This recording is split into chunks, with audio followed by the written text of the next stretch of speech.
Okay, well, today I thought, maybe, I don't know. This is just our second day. I think it's still worth going through this blackjack simulation that Hadley Wickham wrote. It's, if you have time to kind of, among all the other things you have going on in life, if you have time to read through this, I think you can learn quite a bit from it. And so, I'll kind of talk us through some of the stuff. I do think he made a small mistake in his code at one point, and it's like I almost feel like I'm questioning the Pope here or something, but I'll point it out. And so, anyway, part of this thing is not just to simulate blackjack for the sake of simulating blackjack, but in his code, he's going to set up a card counting system, okay?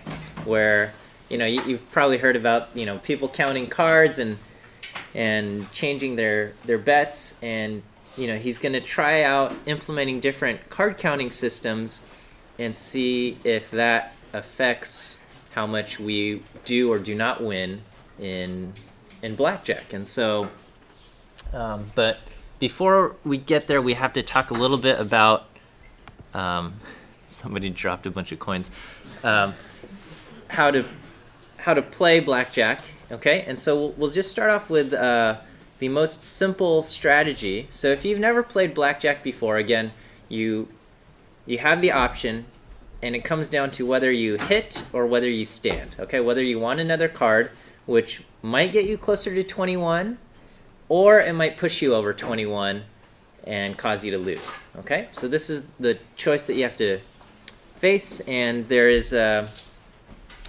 simple strategy is if you don't want to think about anything about blackjack, it's basically if you're under 17 and the dealer is showing a card, so the dealer is always showing one card.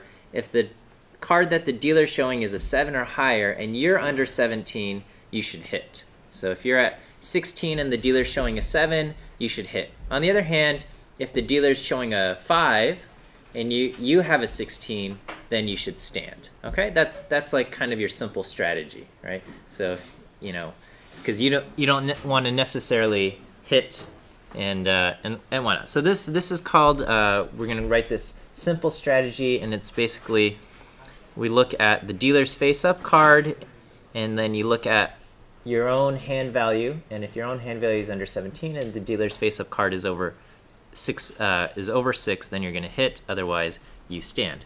And so let me clear everything out, and we'll let me just run through all of this code. So we already ran through all of this. We tested out our card values. We tested some of this out. This is to create a new hand. We created an object system for our hand so that when it prints, it looks like this. Okay, and then splitting, all of this. Okay, so we'll just run through all of this. Okay, so strategy simple. So this is strategy simple will be two things. So if I have 16 and the dealer's showing a 7, it says you should hit. On the other hand, if I have 16 and the dealer shows 3, it says we'll stay. Okay. I wrote a little bit in case you wanted to have like an interactive thing. Where it prompts the user and it says dealer shows this and you have this, and it's asking what do you want to do, and you say either I want to hit or I stand. Okay. Okay, and then and we can implement a play hand function. Okay, and so the play hand function is going to take the shoe, which is how we draw cards, our strategy, which is how we decide what action to take, and it's going to create two hands. It's going to create a new hand for us and a new hand for the dealer. Okay, and dealer cards is a function that deals out cards for the dealer according to the rules that the dealer follows, which is the dealer has to keep hitting until they reach 17 or higher. Okay, and if they hit on a 16 and they bust, then that's too bad for the dealer. But if they get to 17 or they get to 18, they stop. So dealer cards is a function that does that. And our face-up cards will be the first card from the dealer's hand, and then the action that we take will be our strategy. Okay, and in our case, we'll use the simple strategy, which is going to just return a hit or a stand, and this is just what it does. It says if the action is not stand, then we will hit. Otherwise, we do all of these other things. And right now, the split a hand function is not yet implemented. Okay, so all we have is just hit, double down, or standing. Okay, and so that's all we have. And this is just, you can see the way we've implemented this is that if the action is hit, we're going to just run the hit function, which is take the hand, hit, and we're going to update our function hand here. If our hands were reference classes, we would not have to say the hand is equal to what happens after we hit the hand. But because this is regular old functions with inputs and outputs, we have to update our hand by saying our hand is what we get after we hit the hand. Okay, and then it's going to show us what our next action is. Okay, and it keeps repeating, all right, until we get to the action is an S for stand. So that will be play a hand. Okay. All right, and so we can just if I do play hand, if I set the seed to 10-14, this is going to deal me a blackjack, and we can see this happen. Okay, so we do play hand, and it just says we won 1.5. Okay, so play hand, all it does is returns the winnings. It doesn't give us any kind of information at this point. Okay, so perhaps we might want to make it verbose in that we want to see what happens, right? If I did play hand again, it just says, here we won. Okay, all it's doing is just telling me whether I won or lost. Okay, so in these cases I won, here I lost, and we can just repeat this, and we just have to kind of, at this point, because we're not seeing what's happening, we just have to hope that the function is working correctly. Okay, so we can just modify the same code from before and give it an option to be verbose. Okay, and so all of this is basically the same as before, except now that we have a verbose option, we're going to say if it's verbose, we're going to show the what the dealer has and what the player has, and all of this stuff. It's still going to return just at the end of the day, the function's still just going to return a 1 or a -1 or a 0, depending on what happens, but at least it will now print out a bunch of the details of what happened during the hand. Okay, so here the play hand is giving it a verbose option, and we'll run the same thing. We'll do set seed. This is the thing that sets us up for blackjack, and we will set verbose equal to true. Okay, and so in this case, the dealer is dealt 5, 5, 6, 9 and busts, and we get dealt a blackjack and we win. Okay, and we can just play this again and just see what happens. So here the dealer busts again. So this is, you can kind of see, we're going to see the same results here because we have the same seed, right? So we should have a win, win, loss, loss, and a win if I do this again. And so we can see actually what happened. So here we won because we got 19, the dealer bust. Here we won because the dealer bust and we stayed at 12. We lost because the dealer had 18, we hit on our 13 and bust. And here we lost because the dealer had 20, we had 10, 13, and then we got a 2, so we're at 15, and according to our simple strategy we should still hit, but that causes us to bust, right? And so there was nothing we could do. We did everything correctly according to the strategy, but we lost. That's life, okay? So okay, and then here we win. All right, so this is That's great. Okay. So that's that. Here we are just I'm flying through all of the text that Hadley has written up here, and he kind of shows all of this stuff. And so lastly, we're doing play hand, and we do it one more time. This time by we're allowing the split. Okay. So it's the same code as before. I guess I could add comments and just say this is play hand now implements the split hand option. Okay. I guess I'll upload my annotated version of this text. Okay. So we have play hand, same as before. You can stand, you can hit, you can double down. The function for doubling down is same as basically taking a hit and then a stand, but you double your bet.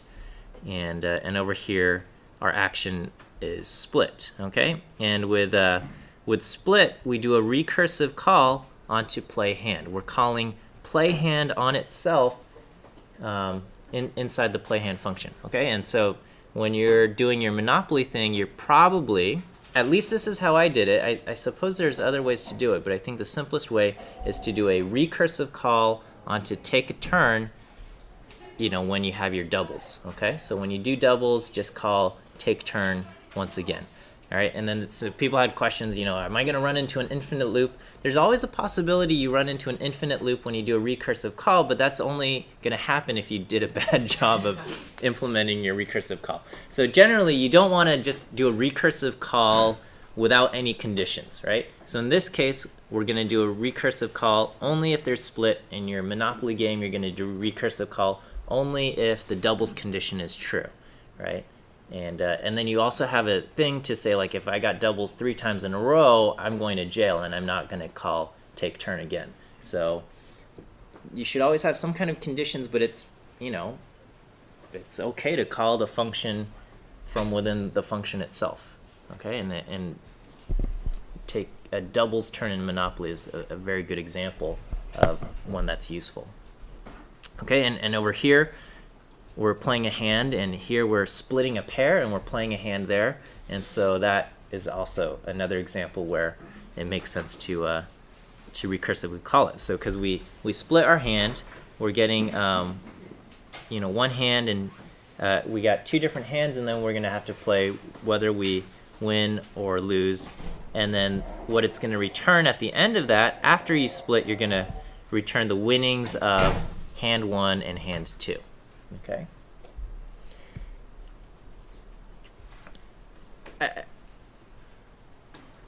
This is kind of like the ideal casino. A lot of casinos implement all of these rules to make it harder to have runaway winnings when you split hands. Because the way this is, because it's a recursive call, technically if you get dealt doubles again, you can also split that again. But in casinos, usually you're only allowed to split once. And then if you get dealt a blackjack on a split, I don't think they award you 1.5. They just award you your single winnings. But we're going to pretend like this is a generous casino here. Okay? And again, all of this verbose stuff here. So this just implements the split hand by doing a recursive call. Okay, and we can just kind of see what happens. We can play a thing that's using the simple strategy. I don't know if we ever run into a split hand here. Yeah, okay, well. Oh, I'm sorry. Yeah, with simple strategy, it never says you should split your hand. So, of course, we're never going to actually split the hand here. Okay, and then over here we can try prompting the user, and it says dealer shows 9, you have 10-10. What do you want to do? We're obviously going to stay, and we'll do that. I suppose I could. Am I allowed to split? Split and okay, so this is technically not allowed, but we didn't have any kind of checks in our rules here. So the dealer shows an 8, and we have a 4-2. We'll hit this hand, and we will keep hitting, and we will stand for that hand. Here's our other hand. Dealer shows. Oh, this is kind of cheating. We know what the dealer has, but we're gonna stand here. Okay, so what happened. I'm not entirely sure what happened, but we won this one, and we won this one. Well, okay, I don't know what just happened there, but we have our simple strategy implemented here. Okay. If you get serious about playing blackjack, people have figured out the optimal strategy. You can go on Wikipedia and look up optimal blackjack strategy. Or actually, it's just on the Wikipedia page for blackjack, and it tells you the without any kind of card counting system. This is all, people. When money gets involved, people are very interested. So, okay, and so this is what you're supposed to do in all of these things, right? So if you have 17 through 20 and the dealer has any of this stuff, you're supposed to stand. If you have a 16 and the dealer has this, you stand, or you hit, or what is the SU? I forget.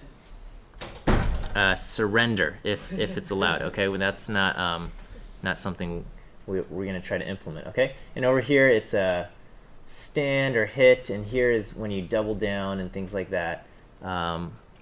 Over here, if you have pairs, this is when you split, and this is when you stand, and all sorts of things. Okay, there's hard totals and soft totals. So soft totals means one of your things is an ace, and so if you hit, you can and it goes over, the ace shrinks back down to a 1. Okay, so that's what it means. So to have a soft 18 is a ace 7. Okay, a soft 18 is an ace 7, and in these cases you would stand or you would hit. So if you have a soft 18 and the dealer shows a 9, you hit.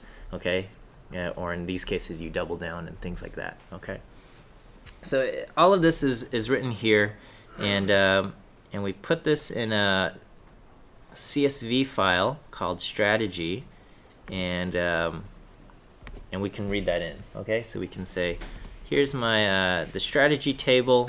It's all implemented there, and it just says, hard 20 and the dealer shows this is what we do, stand or hit or things like that. Okay, so the optimal strategy, we can just create kind of a function. So the simple strategy gave us back a hit or a stand based on just this simple rule. We can do an optimal strategy which takes a look at our cards, takes a look at the dealer's cards,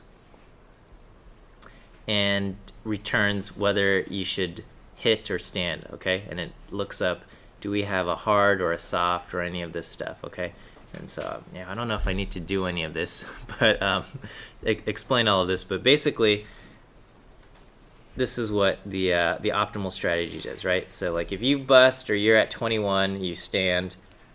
Otherwise, look at what the dealer has, and that's going to be across the top. And if in the different types that we have, you can have a hard total, a soft total, or a pair, and these are the things that it says. So first we're going to decide whether we have a hard or a soft total, and then we subset based on what we do. Okay, so we're going to say our output is going to be, subset this table based on where type is equal to the type, the value is equal to the value, and we look up the column name. So this is to pick out the row, comma, and then we pick out the column by taking the dealer value and using it to look up the column name, right? And so we do that. Okay, and this will do that, and this is what we do. Some of these things say DH, which means double down if you're allowed to, otherwise you hit. Okay, so in this case, if we have over 2, then we have to hit, right? You can only double down if you only have 2 cards. So here it says, if the length is over 2, we're going to hit. Otherwise, we're going to D for double down. And over here, double down, DS would be double down or stand. Okay, and so we do that. So this is the optimal strategy. Okay, And here we can just check to make sure what is the optimal strategy when we do this, right? So here is you are dealt a 4, an ace, and a 6, and the dealer's showing a 3, okay? So what is a 4, an ace, and a 6? That's 21, right? So this is hard work, right? Okay, so 4, ace, and a 6, that's 21. The dealer shows a 3. So, you know, if we looked at the table, or like, what do we do if you have, well, obviously at 21 you're going to stand, okay? Okay, here we have a 3, a 2, and a 6. What's that? That's 11. The dealer shows a 3. We're going to hit, okay? And we can kind of go through. I think one of these things purposely had a mistake. If you tried to run the code, I think one of them was wrong. So I think I fixed it, but I think maybe it was, I don't know, something like this, right? So we run this, okay, and here it kicks back an error saying that that this is not true. So this is kind of like your table that you're supposed to check and just make sure that, you know, if this is your hand and this is what the dealer's showing, is this doing what you're supposed to do? So in this case, if you have a 6-1-5-1, what's a 6-1-5-1? That's a 13. It's a hard 13, right? Because in both of those cases, your aces are worth 1, and it's not. So it's a hard 13. The dealer's showing a 6. What do you do when it's a hard 13 and the dealer's showing a 6? You're supposed to stand, okay? According to this, and we had when we had an H there, it said that's a mistake. So we say, oh yeah, that's supposed to be a stand, and then we can just kind of check. And it just runs through. Okay, so stop if not is just kind of like you just give it a whole bunch of things that you want to check, and then this is what you're supposed to do. Okay, so as for the rules of the game, so we know what dealer has, but before we like ask for another card. You in the rules of the game, when you go to the casino, you know one card that the dealer has. Okay, you don't know both cards. Okay, so you know one of the cards of the dealer has, and then you choose whether to hit or stand. Okay, after you're done, then the dealer shows their other card, and then the dealer takes their actions. Okay, the way this game is implemented is just a tiny bit different. The dealer, you take your actions, and then the dealer takes their actions no matter what. Technically, at the casino, if you bust, the dealer's not even really going to check their cards. They're going to just take your money. But in our thing, you know, if you bust, the dealer still plays out their hand, but they still take your money. Okay, so it's slightly different. I don't think it takes away from the spirit of the simulation. I suppose you could rework it a little bit so it works exactly the same way the casino does. Okay, and so here we can replicate a bunch of plays here. Okay, so we're going to just say replicate playing the hand 10 times, or maybe I'll do verbose is true and we'll just replicate 3. Okay, and so here it shows, you know, what the dealer had, and so here the dealer bust, we win. The dealer bust, we win, and the dealer has 18, and we still win. Okay, so in this case, we won 3 in a row. All right, we can do replicate 10 of them with verbose not set to true. Okay, and in this case, it just kind of returns the winnings, and it says, you know, you tied, you lost, you won, and things like that. In this case, we either doubled down or we split or something, but we won 2. Okay, we came out ahead. Because with the optimal strategy, that's a possibility. Okay. So that's one thing. Okay. So we can we'll set the seed here just to see what happens. Okay. And if we're going to just do win optimal, and this is all we're doing is we're playing the hand, and the strategy that we're using is using the optimal strategy function that we've written. Okay, so optimal strategy will be used when we play the hand, and it will show what we get. Okay, we can kind of look at when optimal will be a vector of 1,000 things of what happened. In some of these cases, we won a lot, or you know, in some cases, because you can double down, you might lose twice as much, okay? And over here, using the same starting seed, so these are basically the same hands that are being dealt out, we can see what would happen with the simple strategy where you're either just going to hit or you're going to stand, okay? And so we can create a plot comparison of the optimal versus simple strategies, and all we're going to do is we're going to create a density. This is the optimal strategy, okay? So with the optimal strategy, you can see you lose quite a bit, you win quite a bit, okay? But you're losing more often. And you can also lose -2. You can win +2. Here, you can win 0. We have a tiny bit at a 3, and that's like you split and you got blackjack on both hands. And I think maybe in real life casino, that's technically not possible.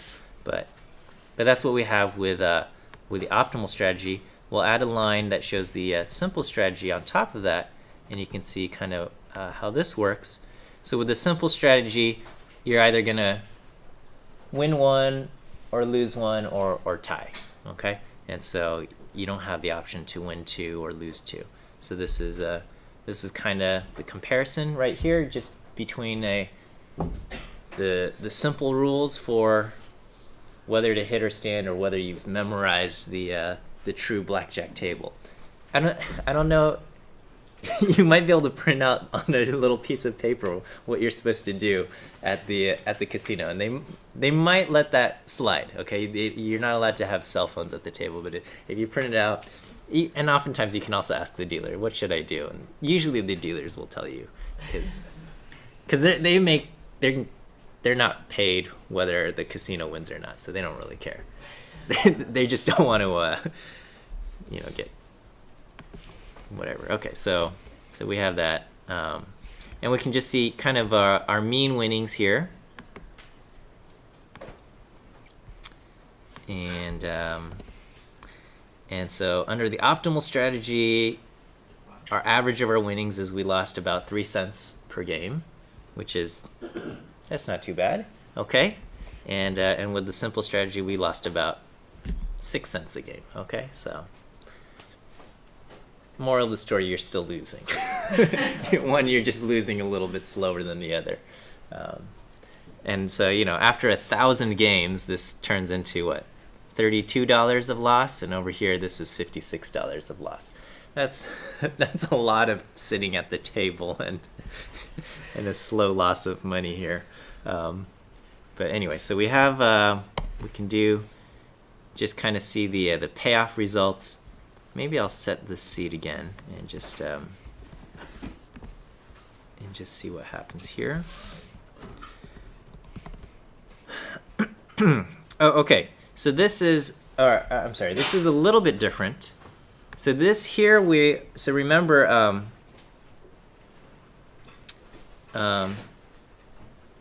with payoff, okay, what we're going to do is we're going to replicate playing the hand, okay?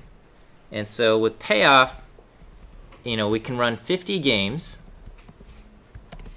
and what it returns is, so in this case, we played 50 games, and we came out ahead. We came out 9 cents ahead, okay? And I could try this again. In my next 50 games, I lost 35 cents a game.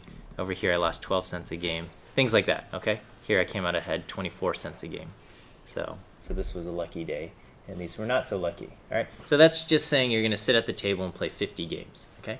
And so here, this is asking, what happens if I play 50 games and I go to the casino on 1,000 different days, right? I take 1,000 different trips to the casino each time playing 50 games. So what this will do is it's going to replicate this payoff function. Here I'm of just playing 50 games. We're going to replicate that 1,000 times and see what happens, okay?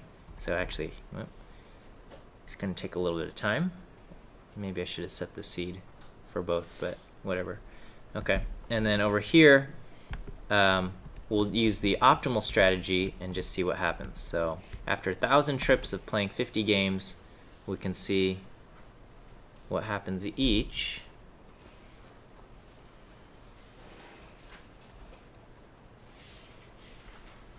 Okay, and here we're gonna create a data frame where we are going to take the average wins or average losses from our simple strategy versus our optimal strategy. Okay, so we've got values where we're pasting these together, and then we're going to take our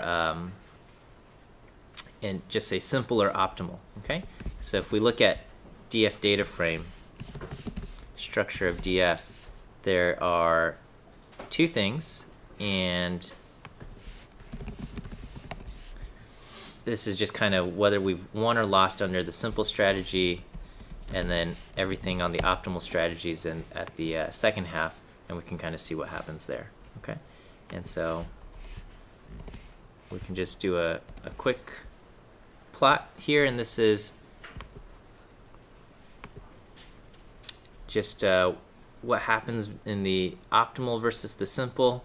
This is after 1,000 games of 50, or 1,000 trips to the casino of 50 games each, implementing either the simple or optimal strategy. And so we can see, you know, this is only 1,000, so maybe it doesn't really, maybe we need to do more to get a further picture, but it seems like the optimal strategy, you're coming out, you know, these are small gains, right? This is the values, this is, you're coming out 30 cents a game versus you know, something else like that. Okay, and most of it is on the lower half anyway, right, on the negative.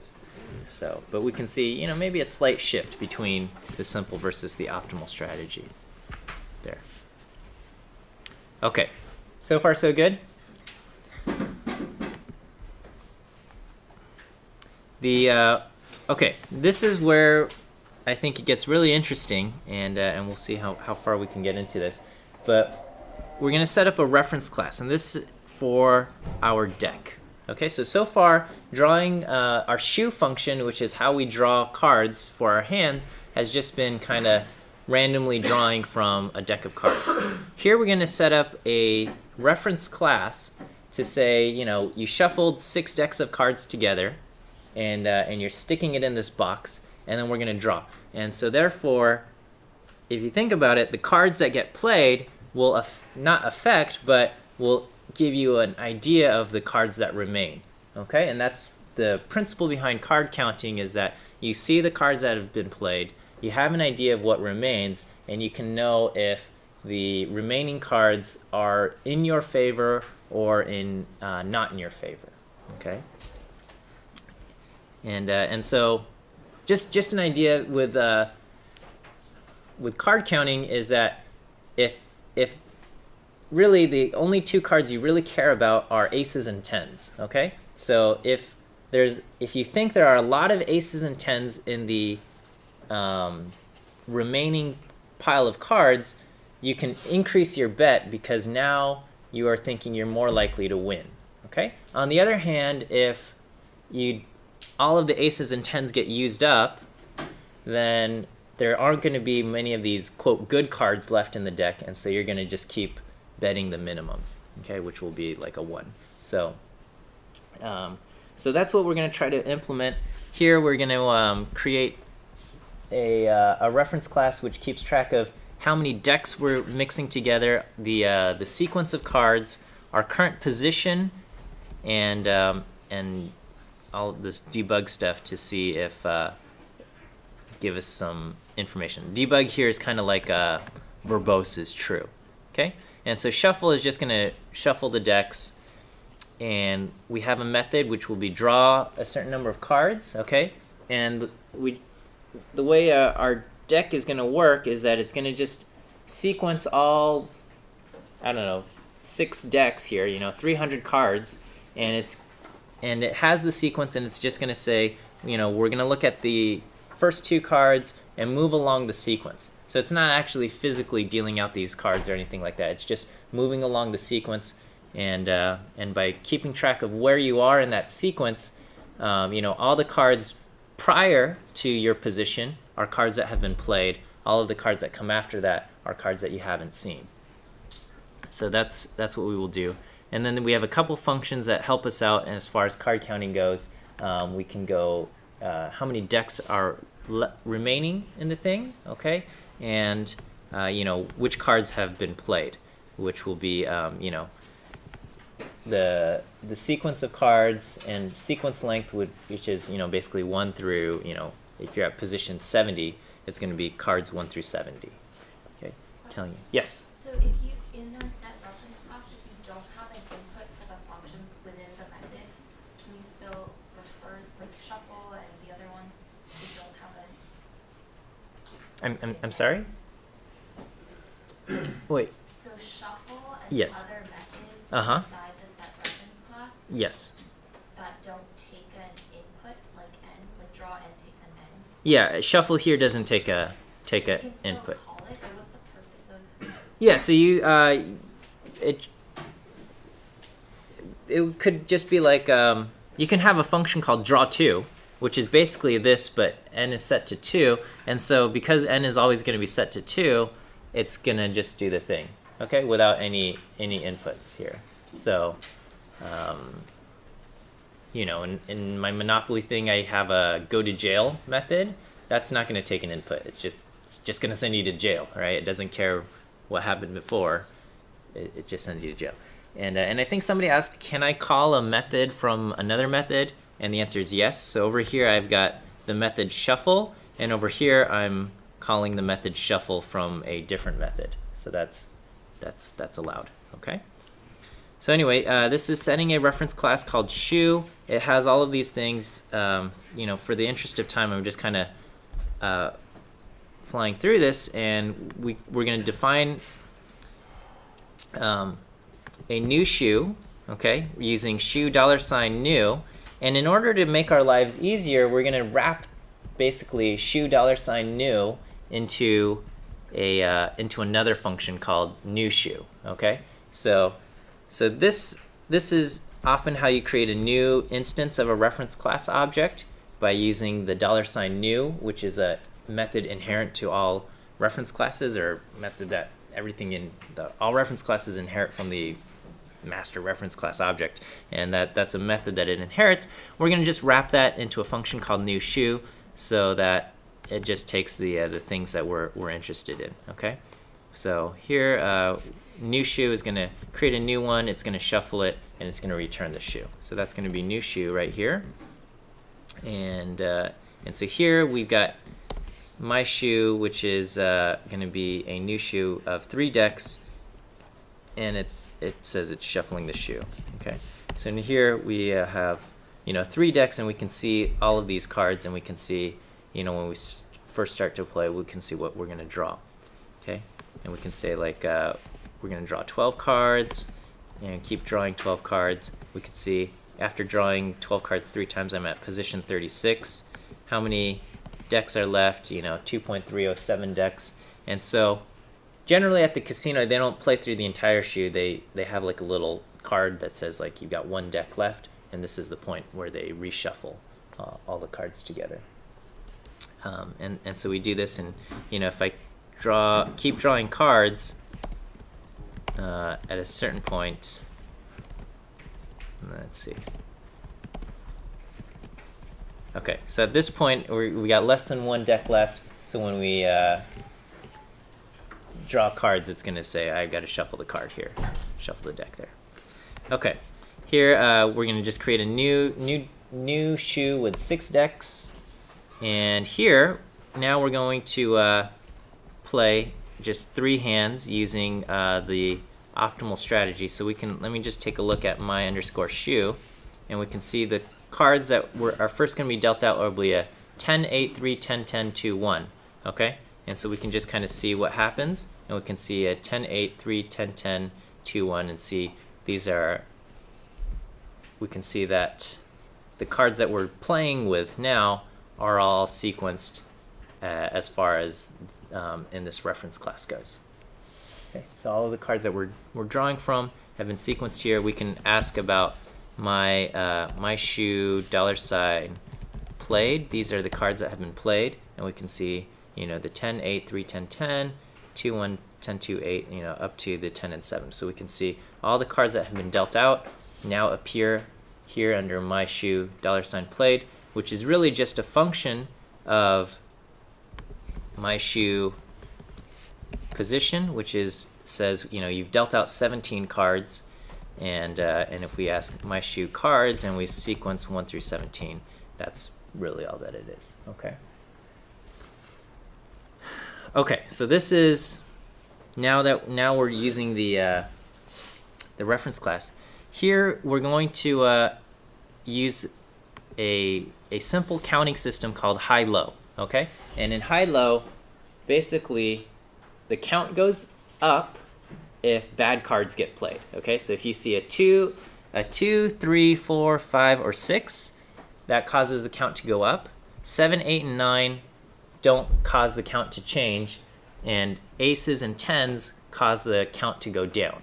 Okay, so if all of these, so 2 through 6 get played, that causes the count to go up, meaning you've got more aces and 10s left in the thing. Every time an ace and a 10 get drawn, that causes the count to go down, right? And so you have all these strategies, like, you know, when the shoe is hot, when the count is at like 16 or something, like, and then you make your secret signal, call your friend in to, you know, bet $1,000 at the table, and and hope that they win or something like that, right? This is that's the basic strategy. There's other strategies as far as things go, and so here, this is where I think Hadley made a slight mistake in his code, and maybe I'm wrong. Very possible. Where is he? Okay.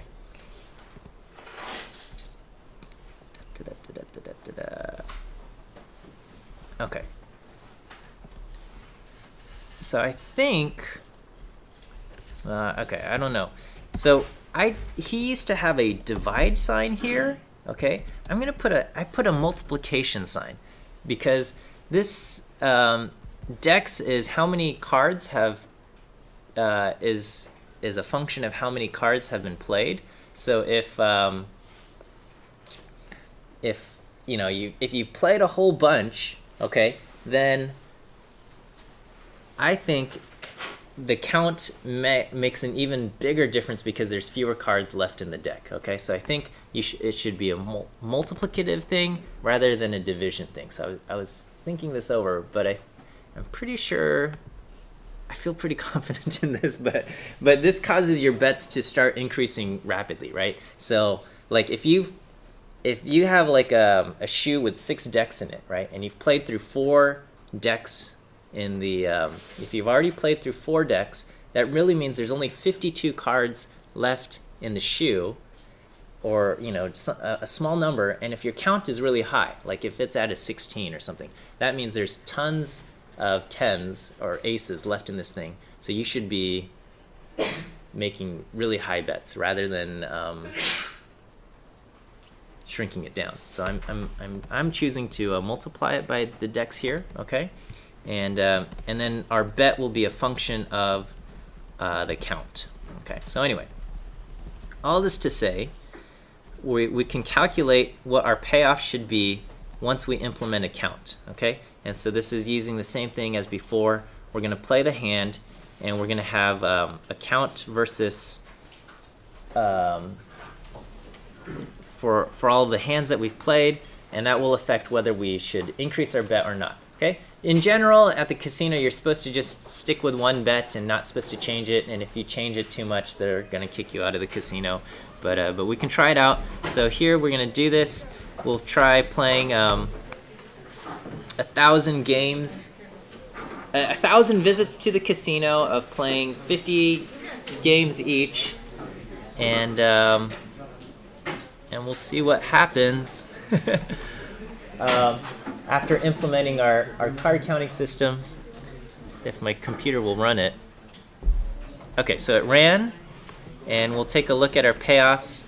And here, so we got on a lucky streak using the regular non-count method. We came out about 23 cents ahead per game by drastically altering our bets using the counts, we came out about $8 ahead per game. So that's it's a significant difference, kind of showing how you can use this, and I think writing a computer program allows you to simulate and test out these different things that are a lot harder to answer from a analytic perspective here. Okay. Anyway, so read through the chapter. I mean, I'm not going to put this on the exam or anything, but I think it's a very interesting study to take a look at. So anyway, have a great weekend. We'll see you guys on Monday.